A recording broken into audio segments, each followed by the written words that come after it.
அபி. வாப்பாங்கிறவரு ஆனா பெண்ணா? ஆணு. அப்ப எப்படி படிக்கணும்? ஹாலுக்க.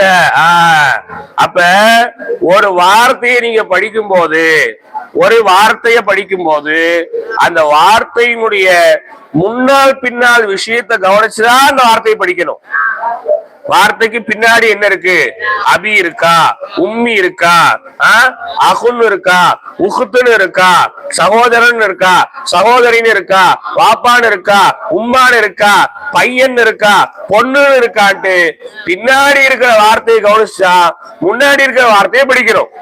இப்ப நீங்க பின்னாடி இருக்கிற வார்த்தையை கவனிக்காமலே கைஃப ஹாலுக்கி அப்படின்னு படிச்சிட்டோம். பின்னாடி பார்த்தா யா அபின்னு வருது. அபி வாப்பாங்கிறது முசக்கரு. அப்ப அபிக்கு ஹாலுக்கின்னு படிச்சா இலக்கணப்படி அது தப்பு.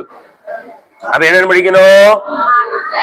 கைஃப ஹாலுக்க யா அபி, எனது தந்தையே நீங்க எப்படி இருக்கீங்க, நல்லா இருக்கீங்களான்னு அர்த்தம்.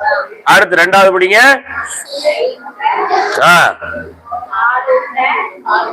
பாத்தீங்களா? கைஃப ஹாலுக்கி, கைஃப ஹாலுக்கி யா உம்மி.